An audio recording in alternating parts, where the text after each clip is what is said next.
All right. So last week, which was 3 weeks ago, we finished up with the Northern Kingdom.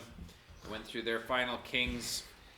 Tonight's kings are all going to be in Judah, and technically the northern kings that we've already spoken of are reigning at the same time.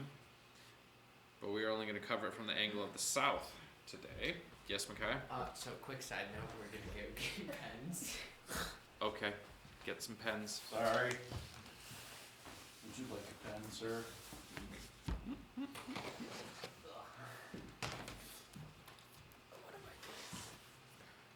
All right, so I think we've been in the divided monarchy like almost forever now. Yes.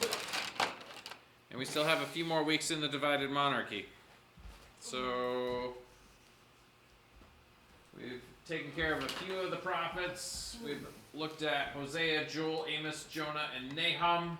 Tonight we're going to see Isaiah and Micah come into the forefront. And we're still in 2nd Kings and 2nd Chronicles.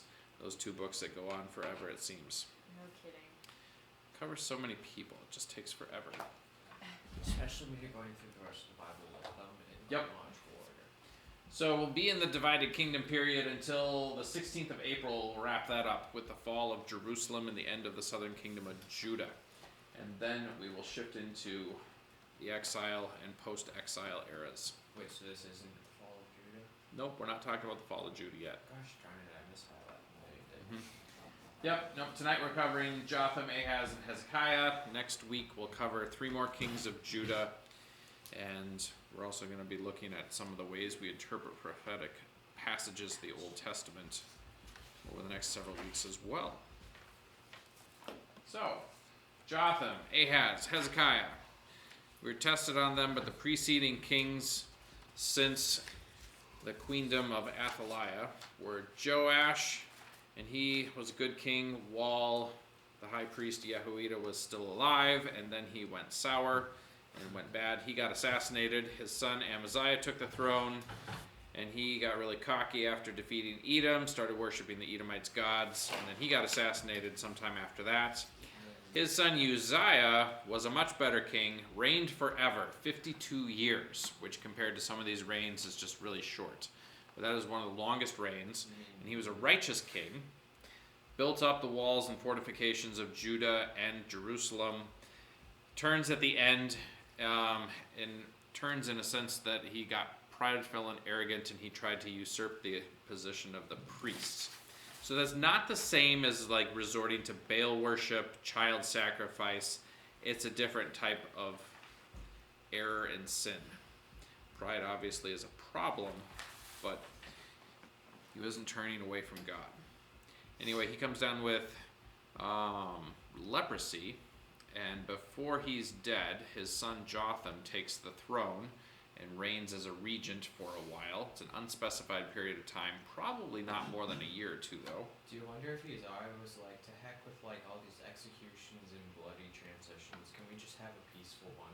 Because he had heard about how his grandfather was assassinated and his father was. Who knows? He was able to die a non-violent death. Leprosy's no fun, but he didn't get assassinated. So that's a good thing. So Jotham ends up reigning for 16 years. Not as long as his father. But he didn't become king at quite the same age. Still dying at the age of 41 is kind of young and sad. His son Ahaz reigns for 16 years as well. He became king a little bit younger at the age of 20. That's still not so crazy young as 7, like Joash was. And then Hezekiah, the third one that we're going to cover tonight, he reigns almost twice as long at 29 years. He became king at 25 years old.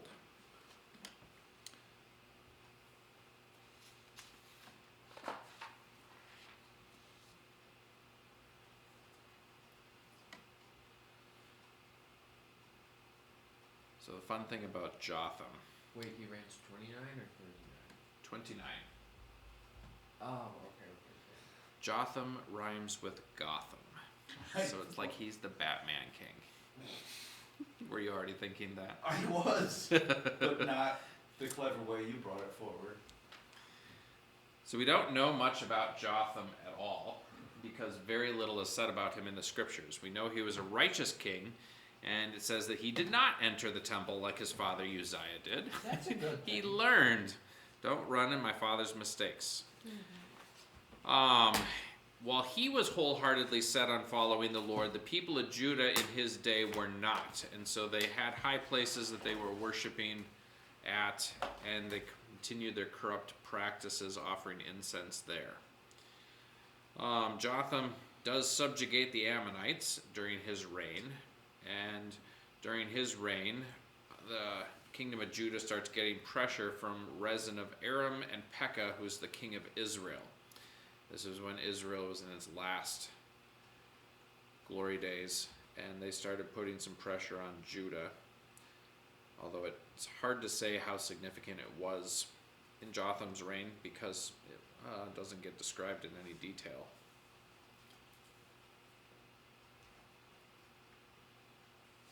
And unfortunately, between 2 Kings and 2 Chronicles, that is essentially the essence of what we know about Jotham.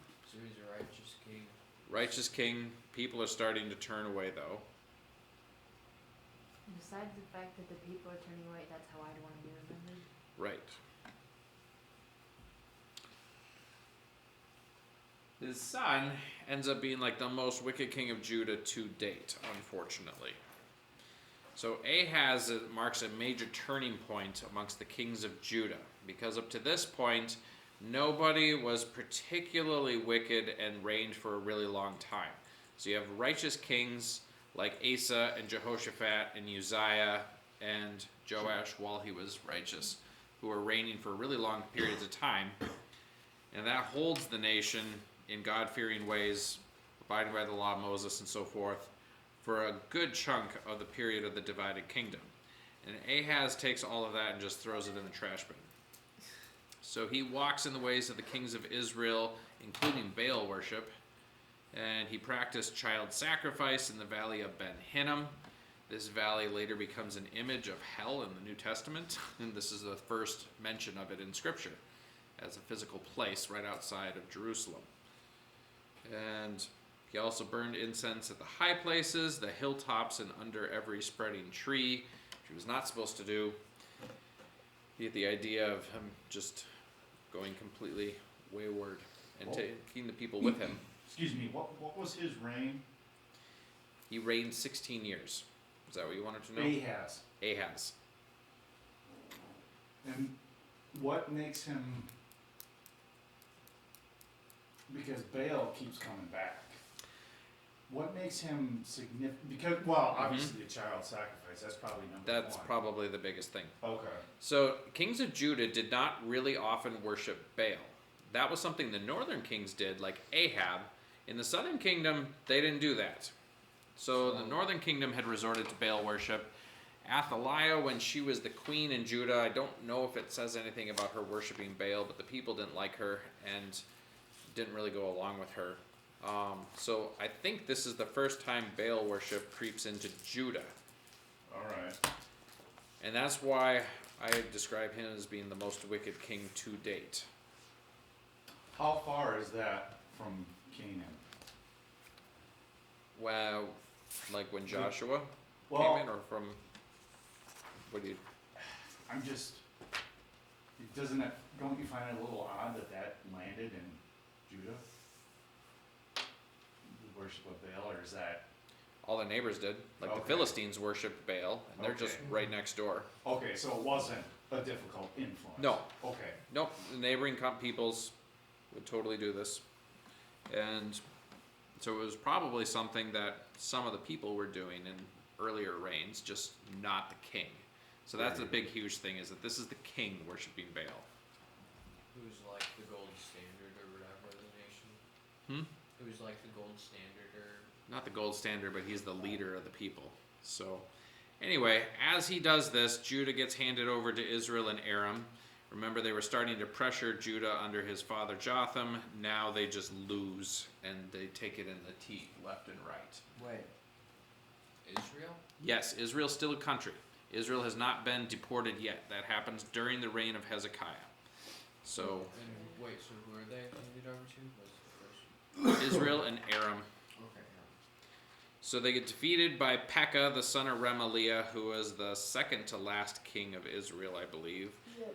And we talked about this battle from the other perspective last or 3 weeks ago, but they killed 120,000 soldiers of Judah, so this is a very large battle. Just to put that in perspective, that's about the number of soldiers that they estimate Ukraine has lost in the last year in the war with Russia, and they lost that in a single battle in a day. So it's just a brutal defeat. I suppose this is why everyone looks for a single major decisive battle in modern. Yeah, battles used to be extremely decisive, and they are not quite as decisive as fast anymore. 200,000 captives get taken back up to Samaria with a bunch of plunder after this battle, and the captives get met by Oded the prophet, and he is a one-off mention, but he prophesies to the nation of Israel and says, "You cannot bring these people into our country. You're bringing awful guilt upon us. These are more righteous than us." And so they release all the captives, feed them, clothe them, bandage their wounds, and send them back to Judah. So there was some grace that happens there. But just to show how bad it's going for Judah, they get attacked by the Edomites, they get raided by the Philistines, and all the defenses and fortifications that his fathers and grandfathers have been putting in place are getting put to the test, but they just keep losing because the Spirit of God is not fighting with them because they turned away from God and are worshiping the Baals. So it's going very poorly. After it goes poorly for so long, he sends word to Tiglath-Pileser of Assyria for help. And this is very similar to Asa, who sends envoys up to Aram, "Come help me by attacking Israel and reducing the pressure on Israel." So to do this, he empties out the treasury of the palace and the temple, sends all the silver and gold up to the king of Assyria. So Assyria comes, and they just annihilate Aram. Aram as a kingdom is no more. All the people get deported out of Damascus, and they're completely destroyed. And then he also steals and swipes all of the eastern tribal areas from the kingdom of Israel. So they lose the inheritance of Reuben, Gad, and half of the tribe of Manasseh. Everything on the eastern side of the Jordan. And Ahaz goes to meet Tiglath-Pileser in Damascus after the victory there. And he sees an altar there that he likes. It's the altar to the god of the Arameans, who just was defeated, and he thinks this is amazing, so he sends drawings of it back to Jerusalem and has the high priest there, Uriah, I think was his name, build a altar just like it, and then Ahaz goes back and remodels the temple to his liking and starts offering sacrifices on this new altar. And it says that Tiglath-Pileser did not necessarily bring as much help to Judah as he wanted. I think they became a vassal state to Assyria during this time. So then they had to pay annual tribute. And you know how well tribute goes over. People don't like paying taxes. But it does remove a lot of the pressure from Israel, because all of a sudden Israel is being attacked from the north, so they can't fight from the south. So Ahaz dies. We don't know exactly how. But then he is replaced by his son, who is the flip side of him. He's like the most righteous king since David, Hezekiah. It says, on the first day of the first month of the first year of his reign, he opens up the doors to the temple and begins purifying, cleansing, and restoring and repairing the temple. They have all kinds of idols that have been brought in, because Ahaz worshipped all the starry host there as well. All the starry host, yes. It was just endless idolatry going on. So that was quite a project. It was an enormous project. I read about it that, took and like it took 8 days to forever. clean like a single room. Yes, this was an ambitious project, but he apparently was watching how everything went really poorly during his father's reign. Remember, he would have been 9 years old when his grandfather Jotham had been king, and he would have known how well things had been going through Uzziah's reign and Jotham's reign, and then he watches his father and just like, let's not repeat that. I was actually So- thinking about that. I was like, if Hezekiah saw his father's reign and was not impressed, like, it makes Mhm. sense that he gives the tone for it. Was the old man still alive for his son's reign? No, Ahaz was dead. So he wasn't able to observe the. Nope, he did not see the about face. So Hezekiah removes all the high places, smashes the sacred stones. I think those would be sacred stones to Baal. That's Right. the reference usually. Cuts down all the Asherah poles, and then he even breaks up the bronze snake. And this is a reference all the way back to the Exodus period when the people of Israel were being attacked by snakes. Moses sculpts a bronze serpent, sets it up on a pole. It's actually a symbol of Jesus who's to come. You look on the snake and you will live, and if you don't, you die. And Why did they use a snake though? Like that seems like. Because that's what was afflicting them. yeah, that's what was afflicting them. There's probably some more symbolism to it. But anyway, Hezekiah renamed it Nehushtan, which is unclean thing. He breaks it up and gets rid of it because it had what had been a good thing became an unclean thing. Nehushtan sounds like Nahash. Yes, What'd you say? Nehushtan, Sounds like Nahash, which is Nahash is the word for snake. So he just Oh, that makes sense. kind of a play on words going on there in Hebrew. Huh. So he repairs and purifies the temple. And this was such an ambitious endeavor, they actually were not ready to celebrate the Passover on time because not enough priests were consecrated to be able to Oh, I suppose. 'cause do all the priests ceremonies. Got unclean to clean the dealing temple. out with all the idolatry. So Hezekiah was upset with them, but the law has a provision for people who are unclean and unable to celebrate the Passover. They can just celebrate it on the 14th day of the second month. And so they go ahead and get ready to do Passover celebration on take 2. And they actually sent people up into Samaria, the northern kingdom of Israel, to Ephraim and Manasseh, invite them down to celebrate the Passover. And a whole bunch of people from the northern kingdom came down. And just to Plenty put this of in, them didn't, but plenty of them did. yeah, plenty of them did. Just to put this in context, this is about 3 years before the siege of Samaria. So this is like their one last shot at worshiping God and observing the Passover before that kingdom is destroyed. Because at this point, Hoshea is on the throne, I suppose. and none they are of them just guys about to got rebel worked. against Assyria, and the Assyrians are just about to come.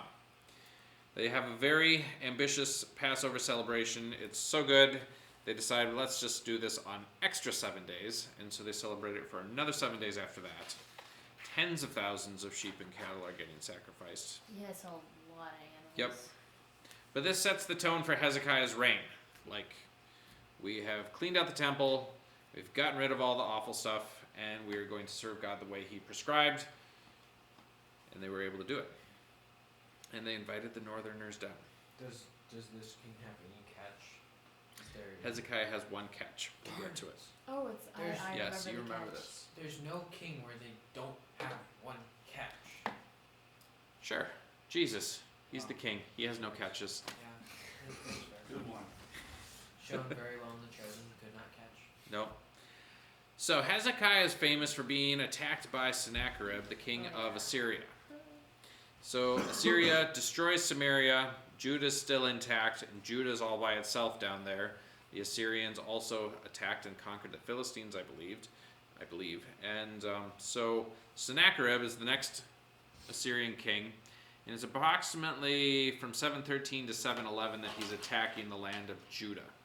And remember, Uzziah had set up all kinds of fortified cities, so Assyria had a pretty intense nut to crack in trying to attack Judah.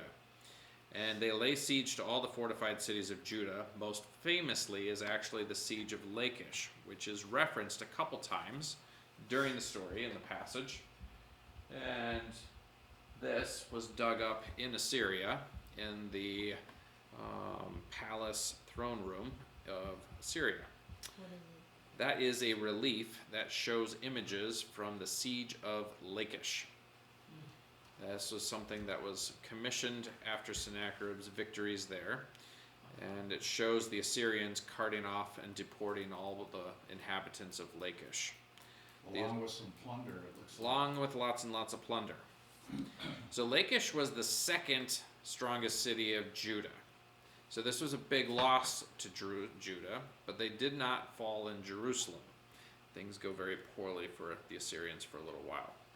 But I wanted to show this because a lot of people didn't think this happened, and then all of a sudden they dug up an Assyrian account of this siege, and the Assyrian account and the biblical accounts, of which there are actually 3, in 2 Kings, 2 Chronicles, and also the book of Isaiah. You have correlating and corroborating details. Does it say Lachish on there? Yep, it says Lachish, the siege of Lachish. That'd be a fun. This is the other half of it. Fun study to connect all the Yep. goings on in there with the scriptures. Yep. So if you want to go to the British Museum someday, you're visiting London, you can find this because Britain carted it off and stuck it in the British Museum. Controversial in and of itself. So Sennacherib does not seem to have laid siege to Jerusalem, or if he did, it was not successful. Hezekiah took time to prepare for a siege in Jerusalem. He diverted the water so that they would have water inside the city, but the Assyrians would not have water outside the city. They built a tunnel. And Sennacherib sends the Rabshakeh, which is like a position in the kingdom, second in command perhaps, we don't know exactly what that is, but he has a threat, and he levies it or gives it out to the people of Jerusalem in Hebrew so that everybody can hear it, and he's threatening a siege in what he's talking about. And then there's also a letter that gets sent, and so Isaiah and Hezekiah lay the letter out before the Lord and pray, and Isaiah prophesies that Assyria is going to be defeated, and then it says the angel of the Lord destroys 185,000 soldiers in the camp of Assyria, and Assyria leaves. Now that part doesn't get mentioned in the siege of Lachish, in the throne room. You don't talk about losing 185,000 men. In a single night. Especially in a single if you're night. Syrian. They're Especially known if for you're- fighters, aren't they? Yeah, they were pretty vicious. But the funny thing is Sennacherib essentially has the siege of Lachish, this thing, up on the wall. This is like his greatest military victory of his reign.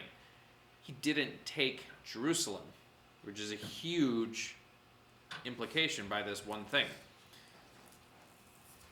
Because Judah did not fall. Hezekiah actually remained independent. He rebelled against the Assyrian king successfully. It cost Judah horribly, but the Assyrians did not take down Jerusalem, and they remained independent. One of the other fun things is this is that tunnel that Hezekiah dug under the city of Jerusalem to redirect the water. They have found it, and Isn't it's that cool? still full of water. So How deep is it? that guy looks like he's waist deep. So that's Thirsty? probably 6 foot tall tunnel. Say what now? Thirsty? No. Anyhow, so that was in use, and that was the way Jerusalem was able to maintain its water supply. So in the midst of all this, and it's kind of crazy because when everything goes bad, it all goes bad at once. Hezekiah gets sick, and it says it in such a way where it sounds like it's in the midst of this war going on. And Isaiah the prophet comes to him, says, "You're going to die, get your household in order." Hezekiah cries out to the Lord, and then before Isaiah's even left the palace, God sends him back and says, "No, I'm going to add 15 years to his life." And he asks for a sign, and Isaiah says, "All right, so the shadow on the sundial, go forward 10 steps or backward 10 steps. And Hezekiah's like, "Well, if a day just continues, it's going to go forward 10 steps, so let's have it go backwards." And this is perhaps the most significant miracle of the entire recorded scriptures in my mind, because that is the earth stopping its rotation and then going backwards a distance. I don't know how long, I couldn't figure out what the 10 steps was, whether it was 10 degrees or 5 or 6 hours worth. And then everything starts restarting to spin forward again. That would So, disrupt everything. yeah, that everybody didn't smash into the closest fixed object at 750 to 1,000 mile an hour. Massive tsunami waves. Massive tsunamis going over the top of continents. So God slowed down the earth or overcame inertia, and just the laws of physics were defied. Not only does it stop, like in the days of Joshua, but it actually goes backwards. Pull a Superman. Right. And then it restarts. You would think that if it slowed down over a long period of time, they would notice it. The Babylonians noticed it. Oh, So what's significant about the Babylonians? They were astronomers. Yes, they were astronomers. So when Alexander the Great conquered Babylon, when he went into the kingdom in like 330 BC roughly, maybe it was 332 or something, the Babylonians had 1,603 years of astronomical observations recorded that he had access to, that went all the way back to the founding of the city, which happens to give us a relatively good date for when the Tower of Babel took place, because Babylon would have been founded shortly after that. Did they record that then? They must have. Record what? What you just described, where the essentially went retrograde for. Oh, right. So yeah, they probably did, because they sent envoys to Hezekiah. Like, they're the kingdom, of all the kingdoms of the Middle East, they're the one that noticed. Like, isn't that something? yes. And it's really interesting, is that's their reputation, is they're astronomers, they notice these things. So they noticed, they made enough inquiries to find out what happened where that the sun went backwards. Isn't that cool? So, That's really unfortunately, the records that Alexander the Great had access to are not extant today, so we can't find out Weren't they about put in the Library of Joshua's long day. Alexandria? And say what? Weren't they put in the Library of Alexandria? I don't know.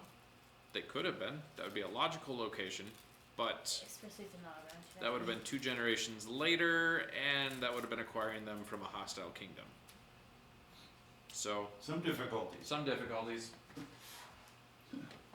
Anyway, Hezekiah gets 15 years added. The Babylonian envoys come. Hezekiah shows them everything in his palace and everything in the treasuries and everything in the temple. And Isaiah comes and says, "What did you show them?" And he says, "Everything." And he says, "Everything they have seen will someday be carted off to Babylon," which is a prophecy of multiple layers, because in those days Assyria was the heavyweight superpower and Babylon was just a small satellite power. So for Babylon to be able to project that much power through Assyria to Judah implies that Babylon is going to be on the ascendancy. Assyria is going to fall. Syria's down eventually. Yep, and Assyria is going to be down. And it also implies that it's going to go badly for Judah if everything gets carted off. Hezekiah doesn't mind it because it says that it's not going to happen in his day, but it'll happen in the days of his son. So that is the drawback with Hezekiah. He had a measure of arrogance in his later years. So that's the end of that king. There's a theme of arrogance at the end of every. Yeah. When things go well and you do well, we have to remember to remain humble. Because arrogance is not becoming of a follower of God. And it leads to not being grateful either. Yep. So I mentioned we'll talk about Isaiah and Micah here. So we'll shift into gears. We've been talking about Isaiah because he makes lots of appearances during the reigns of Hezekiah and Ahaz especially. Second longest book in the Old Testament. It is the longest of the prophetic books. And in the opening verse it talks about how he prophesied during the reigns of Uzziah, Jotham, Ahaz, and Hezekiah. And I tallied it up, and it's approximately a 65-year long span of prophetic ministry. That's A long time, which also would imply that he's in his 80s or 90s when he dies. He was probably killed early in Manasseh's reign. There's a tradition amongst the rabbis of Judaism that he was sawn in two. He was fleeing from Manasseh, hid in a tree, and Manasseh ordered him to come out of the tree. He was hiding like in a hollowed out tree, and Isaiah refused to come out, and so Manasseh said, "Just cut it down." And so they did. But this is actually mentioned in Hebrews chapter 11, and it's talking about the hall of faith, all the men and women who followed God and did amazing things out of faith. And at the end, he's summarizing the people, like Zechariah, the son of Jehoiada, was stoned. It says, they were stoned, they were sawn in two, they were killed with a sword. And it's referring to Isaiah, most likely, the one being sawn in two. There's no Old Testament direct reference to it, but there is a scribal tradition that was Isaiah's demise. I And in the recall first it or reads second. like credits in a movie. Mm-hmm. It's just a huge list of, Yeah. of heroes. Yep, it does. All right. Oversimplified outline of the book of Isaiah. Chapters 1 through 35, death, judgment, destruction. And then there's 4 chapters that read like 2 Kings and 2 Chronicles about Hezekiah's reign. And then in chapter 40, there's a completely different tune. And the generalized theme is comfort and restoration. Hold on, let me get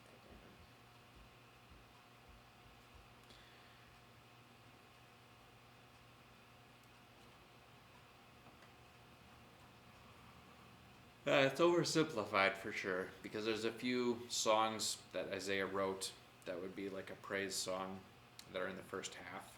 And there's messianic prophecies about Jesus coming that are in the first half.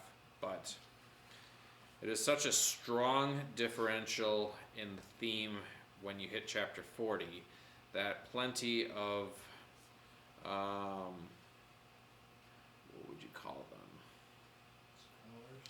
Plenty of, scholars think that the second half of Isaiah was actually written by somebody else at a much different time.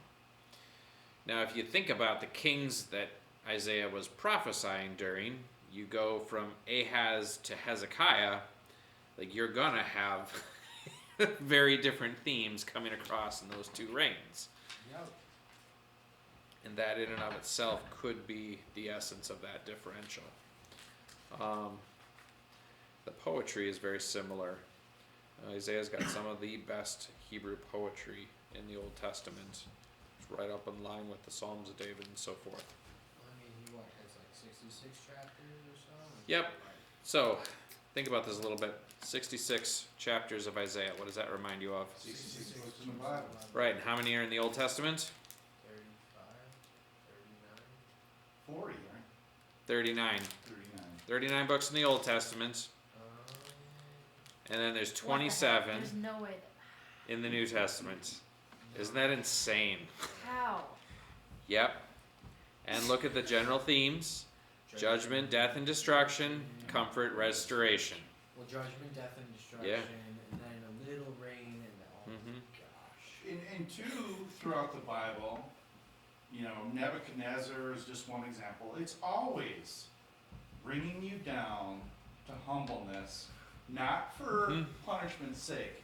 God always wants to restore. Yep. And that's what was going on. So 66 chapters are an awful lot to get through. I'm just going to go through a few of the highlights that connect to other parts of Scripture that you might know. So Isaiah chapter 6, that was part of the reading. This is a unique chapter in that you get a vision of God's throne room in heaven. So we'll see that someday, Perhaps, yes. Presumably. unless God remodels. Yep. So Isaiah's there, and God's saying, "Who can I send?" And Isaiah's like, "Ooh, pick me, pick me, pick me." Oh, I remember that. Yes. Yes. Dude, I can just imagine. But then moving on, in the very next chapter, he's prophesying the demise of Aram and Israel in the days of Hezekiah. Remember, in the days of Ahaz. And remember, those are the 2 countries that are putting pressure on Israel or Judah, and Judah gets defeated by both of them. In the midst of that, he actually also prophesies the virgin birth of Jesus I coming. remember that. Yep. Yeah, that's interesting. Then, in the passages about Hezekiah's reign, he prophesies the deliverance of Jerusalem. Then, moving on into the second half of the book of Isaiah, he actually prophesies the rebuilding of Jerusalem. And it's always dangerous to hear a prophet prophesying the rebuilding of Jerusalem, because that implies it gets destroyed first. But he names Cyrus, who's the one who's going to give the order to rebuild Jerusalem. 200 years before it happens. Yes. In Isaiah 44 and the first verse of 45, I believe, is where you Well, you know, I just flipped right to it. flip right to it. You want to read 45:1? 45. Thus says the Lord to his anointed, to Cyrus, whose right hand I have grasped, to subdue nations before him, and to loose the belts of kings, to open doors before him, that gates may not be closed. Is this Cyrus the Great? Cyrus the Great. We run into him in the book of Daniel and the book of Nehemiah and Ezra as well. Not Nehemiah, just Ezra. So we'll come across Cyrus again, but he was prophesied to be and what he was going to do 200 years before he was born Oh, wow. and named. Another highlight out of Isaiah, he describes the crucifixion of Jesus in chapters 52 and 53. Do you reckon he knew what he was prophesying, or do you reckon God was like, write this down? Some of the time probably yes, and some of the time probably not. Like the prophecy of the virgin birth of Jesus in the context would look like it is going to be something that happens during the reign of Ahaz. And there may have been a fulfillment in that day, but we're going to learn about prophetic fulfillments. I read There are that, and I was like, oftentimes me multiple knowing what fulfillments. happens later, I'm like, this is Mhm. very obviously messianic, but Yep. it's woven so well into the. Yep. The Yeah. building of the new temple described with Cyrus, that would be after the 79 AD? Nope. This is going to be, Because there would be another rebuilding. yeah, there'd be another rebuilding. No, this is the second temple that gets built by the Jews in the days of Zerubbabel, I believe. Okay. So, and then Isaiah also prophesies a new heaven and a new earth. And what does that imply? Oh. End time prophecies. That implies the destruction of the current heaven and the current earth. So we can burn up all the gas we want. What did you? Oh, That's a pessimistic way of looking at it, yes. How? It was put there for a reason. Burn it up, baby. That's one way to look at it. Yeah. Or we can save it so that God can burn it up to destroy the devil. Very good. Sharp tonight. All right, moving on to the prophet Micah. Contemporary of Isaiah, prophesies during the reigns of Jotham, Ahaz, and Hezekiah as well. Not the reign of Uzziah, but Isaiah had like the last year or two of Uzziah's reign, which Jotham was already on the throne anyway. But Micah's only 7 chapters instead of 66. yeah. Micah is unique in that he's one of those obscure prophets that we don't think of very often who actually gets referenced in another part of the Old Testament. In the days of Jeremiah, one of his prophecies gets referenced by the people who are conspiring to kill Jeremiah. Like, we didn't kill Micah. Maybe we shouldn't kill Jeremiah. Really? Yep. I want to see this. Jeremiah 26:18. You can read the whole chapter later, Micah, not right now. Couple highlights. Micah chapter 4, I believe, is a millennial prophecy. And in Micah chapter 5, he identifies Bethlehem as the birthplace of the Messiah to come. And this gets quoted and referenced in Matthew chapter 2. And that was something that the priests actually knew. This is where the Messiah is going to be born, Bethlehem. So that's why they were able to answer that to King Herod. Which means they must have been familiar with it. Yep, they were familiar with it. They actually knew quite a bit of what to be looking for in a Messiah. Like what? Virgin birth. Yeah, born in Bethlehem, of the line of David. So, there's a few things that they didn't interpret correctly, and that'll make sense here after we get through this next section. Any questions on those 2 prophets or the 3 kings before we jump into the next? I think we got it. I got it. All right. You got it. I want to look at how we interpret prophecy some in the Bible. So this is a application lesson. And there's a concept that I have learned that I find really makes a lot of the passages of the Old Testament prophets especially make more sense. But it can also be applied in the New Testament as well. So we're going to look at it, show you a really clear example of it, and then point out a few other ones, and then you can, as you're reading through the Bible, you can be like, hey, this is another example of it. So, looking at this picture, you see a lot of mountaintops. Yes. A lot. Where is that? It's in a mountain range. I'm not sure where. Yeah. Sorry, don't know where in the world that is. All right, so looking at this picture, you can see mountaintop in the foreground, a valley behind it, next mountaintop, and then you know there's a valley behind that mountain because the air pollution makes it clear that the next mountain range is further in the distance, but you can't see that valley. and then you have a mountain, and then you have more air pollution, which means the next mountain isn't right next to it, it's just a little further off in the distance. And how many layers do we have there? A lot. 1, 2, 3, 4, 5, 6, maybe 7. So this is kind of like the perspective that a lot of the Old Testament prophets, especially, but probably John in the book of Revelation 2, had of future events. Like, we like to have like the whole timeline view, where we're like God and outside of everything, and we can see the beginning, the end, and everything that happens in between. They didn't ever prophesy like they had that perspective. So I think I know where you're going. They're looking at the eyes. This is like Paul from Dune. He explains his whatever It's like this. different, but yes. So this is the view we wish we had, where you can see. Let me see here. This is like an aerial photo, and Right, yes. let me see if I can get this pointer to work here right. Laser. Yeah, laser pointer. That works. Yeah. All right. So let's say you're sitting here on this mountaintop.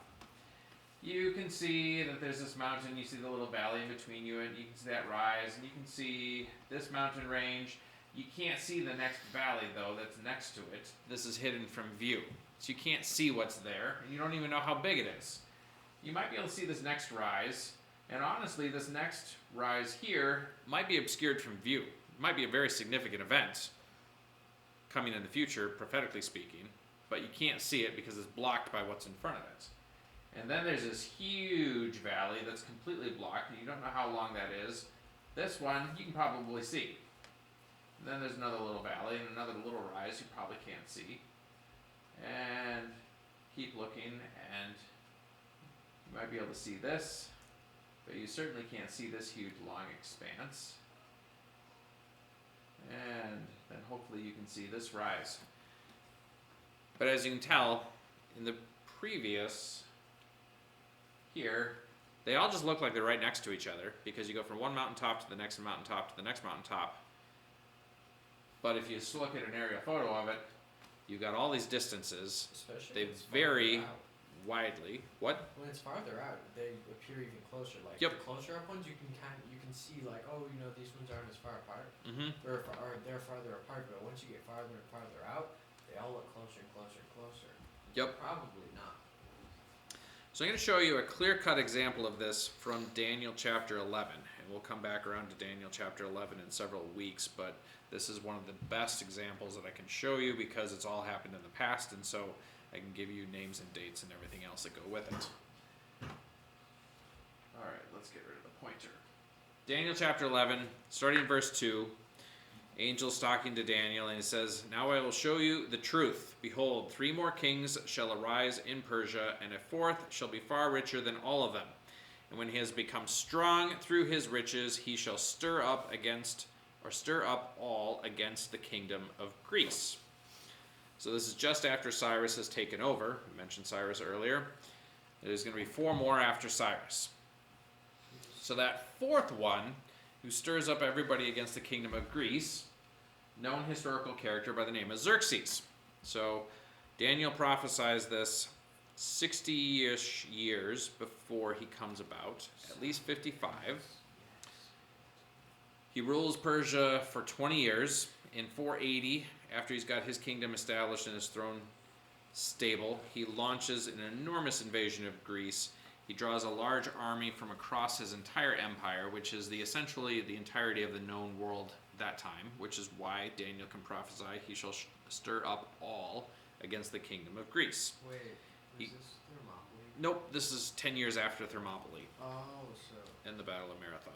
So Defeated in the naval battle of the Salamis.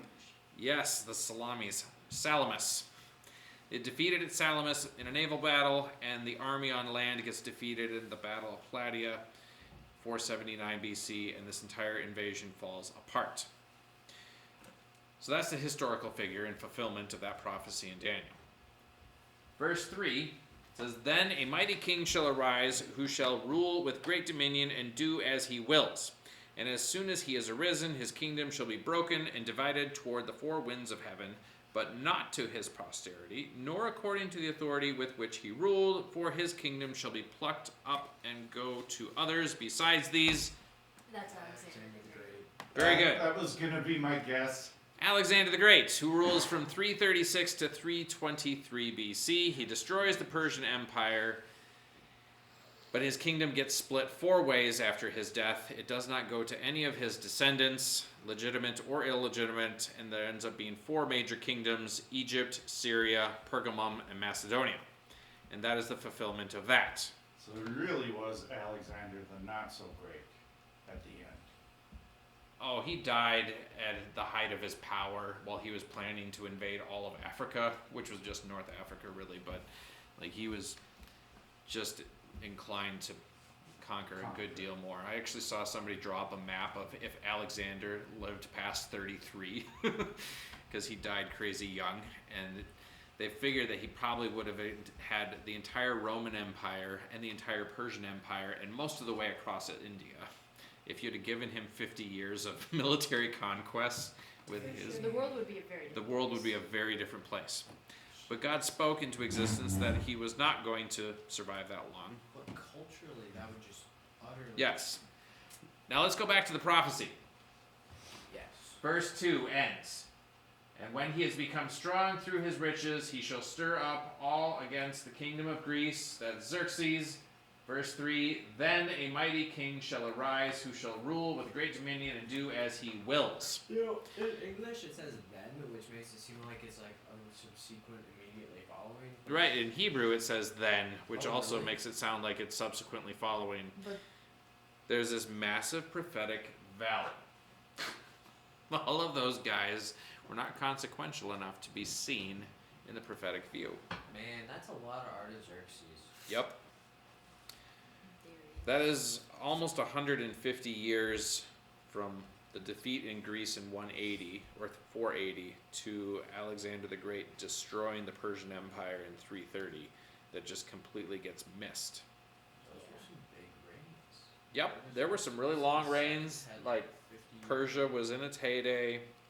It was a very powerful kingdom even in the days of Darius III when it ended. So this is a good example that we can see just historically speaking how this works. You have a mountaintop. We can see Xerxes the First. Everybody behind him is completely obscured from view until we hit Alexander the Great. And the prophecy makes it sound like it's this happens and then right immediately following that happens, but there was a massive amount of time in between. So I wonder if everyone was like expecting like in Artaxerxes' day, like, alright, someone's about to arise and it's gonna be massive. Possibly. But didn't happen. And everybody was left waiting.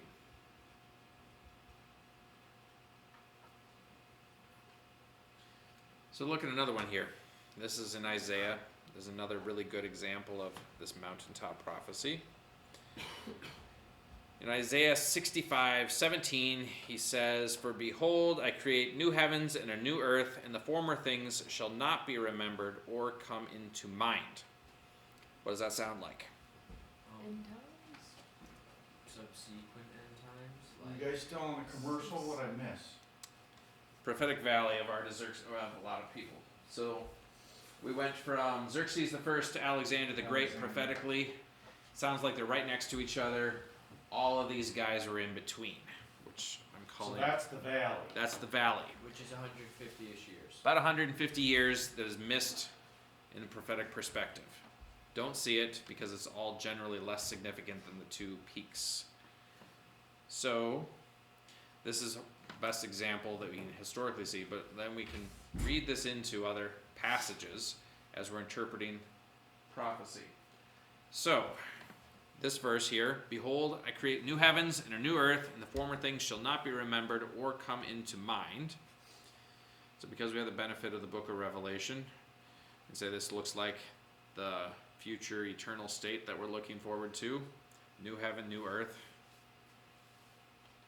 He continues, "But be glad and rejoice forever in that which I create, for behold, I create Jerusalem to be a joy and her people to be a gladness."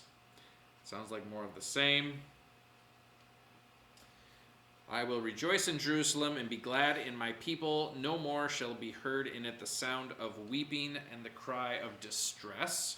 Sounds like heaven. Definitely. Still sounds like heaven. No more shall there be in it an infant who lives but a few days, or an old man who does not fill out his days. For the young man shall die 100 years old, and the sinner 100 years old shall be accursed. That does not sound like it. No. That sounds very different. What does this sound like? Maybe the 1,000 years before. What leads you to the 1,000 years before? It's like a very great whatever, like good days. Yep, infants aren't dying. Old men live out their days. If you die at 100 years old, you're considered a young man. Seems like really good things. Sinners are cursed. Much better than we experience today, short of eternity. Right. And it's short of that, where it says, no more shall there be the sound of weeping. Because if you Because still people have die. funerals, you still have weeping. Yeah. Yeah. So they're different. They're different. But from Isaiah's perspective, these two events, which were so far in the past, he has them superimposed on top of each other, and he can't tell that one is actually in front of the other. In the past. So he's the prophecy. So far in the future. The prophecies that he's getting are coming to him mountaintop style. Mountaintop style. And He can that's- see something so distant, it's so far into the future, he can't actually discern between two different things. Now, with the benefit of the book of Revelation, I would posit, and I've heard from many other people, in light of the book of Revelation, it looks like Isaiah is describing the millennium in the one verse, in chapter 20, or verse 20, and eternity, which comes after that. So I was right. Yes, you were right, Micaiah. You interpreted that Fired just up. perfectly. Say that again. So the first part of that verse is millennium. This is the- implying death. So verse 20 is implying death, and Which- it's the millennium of amazingness but short of eternity. And the previous verses are describing eternity, Mm-hmm. which comes after the millennium. That makes sense to me. So this makes it interpreting prophetic passages somewhat challenging, though, because just reading through this, you would not be able to pick that out quite as readily. You wouldn't know. Understanding that we might be seeing future events superimposed over the top of each other allows us to start being somewhat discriminatory. That said, when is it superimposed and when is it actually the same event? The only easy way to figure that out is when you have another scripture to support it. But there are some of them where it's like, there could be a huge gap there, but nothing else would say that there is or isn't. I don't know. There's several of those that I wonder about in the book of Revelation where it's like, so this happens and then this happens, but how much is in between there? Because it doesn't actually say. What's an example of that? Oh yeah, when I was reading through Revelation with Amelia, Mhm. I was kind of noticing like this is a whole bunch of really big events. Like Hmm. yeah. What's an example of that? Then you're faced with more than once in scriptures it says a day is A day is 1,000 years to the Lord, and yes. 1,000 years a day. Yes. So you add that equation into there. Now when he says we're gonna get into the 70 weeks of Daniel. Now some of that stuff you can see after the deal is brokered with the Antichrist, it is exactly 3.5 years that Mhm. that gets revealed. Okay, now there's no question, because it's a time, and a half time. Yep. And, I mean, you would agree with that, wouldn't you? Let's talk about the 70 weeks All of right. Daniel over coffee sometime. Not tonight, though. Alright, sorry. Can I have that copy as well? Continuing in Isaiah here. So it says, they shall build houses and inhabit them. They shall plant vineyards and eat their fruit. They shall not build and another inhabit. They shall not plant and another eat. For like the days of a tree shall the days of my people be. And my chosen shall live long, or shall long enjoy the work of their hands. Well, This could land either place because trees do eventually die. They don't have to die. They can live for ridiculously long periods of time. Like Right. California trees. like California trees. But it does say that God's building our house in heaven, so it wouldn't make sense for us to be building our stuff. Yep. Anyway, so Isaiah 65 and 66, I would propose are an example of this mountaintop prophetic view where you can see two things that are superimposed on top of each other. And it's not easy in the passage to discriminate that there's actually two things going on here. But using other passages of the scripture, we can sort out we're looking at two different things here. Any questions on mountaintop prophecies? No, it's an amazing device. Yeah, it's a very useful tool, but it also opens up a range of options, many of which can't be ruled out. And that's important to remember because in the days of Jesus, they knew the Messiah was going to be born in Bethlehem. They had the place pegged. And from Daniel's 70 weeks, they knew they were approaching the time. They missed a lot of the details because they had Jesus' first coming superimposed with his second coming. They didn't realize he came twice, and so they were expecting him to come into Jerusalem on a white horse as a conqueror, not riding on a donkey.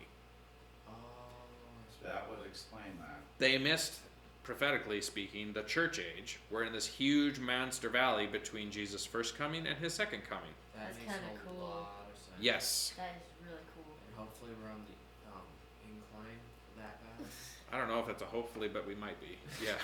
It's so interesting too Mhm. that he rode humbly on one of the most humble creatures you could come up with. Mhm. And then when he returns, it's utter glory and Yep. one of the most noblest beasts that's ever been on the planet. Well, Yep. those who are humble will be uplifted. Yep. There was a God-fearing British general who was charged with invading Jerusalem in 1918 during World War I. Are you serious? Allenby, yes. So he was a genius. He has airplanes, and he's attacking these Ottoman Turks in Jerusalem who have never seen an airplane. And so he has an airplane fly over the city and drop off all these leaflets, "Leave the city, I'm coming." Signed, Allenby. They read it and they thought it said signed Allah. And so they're like, God is dropping paper from heaven telling us to leave the city. That- Oh my god. And so they leave the city. So then Allenby walks in, or is riding into Jerusalem, and he has a white horse that he always favored. He got off of the horse before he got into the city, Yes. so that nobody would mistake him for the coming Messiah. Because he said, I am entering Jerusalem, I'm conquering it, I'm not the one you're waiting for. He's like, "I'm I don't very want human." anybody to mistake me for the one who's coming. That But he is had to have really that smart. white horse. Yes, and then shortly after that, they had to go launch a battle in the Valley of Armageddon. Oh, And he man. had to write letters to his troops. He's like, we've seen a lot in this war, an awful lot of carnage. I realize we're about to march into Armageddon Valley to fight a battle against the Turks. It's going to be a battle. I don't think it's that battle of Armageddon. But They there were didn't plenty have of the people foot who thought it soldiers. was. They didn't have the number of foot They soldiers. didn't have the to numbers, support no. No, So. they didn't have 200 million. All right. So you've now been introduced to mountaintop prophecy. If you can pick out another example of it, there will be prestige awarded next week. That's just fine. Another one. Can it be anywhere? It can be anywhere. There's one that I know could be found more easily than others. All right. Anyhow, Thanks, Pastor. It was great. you're welcome.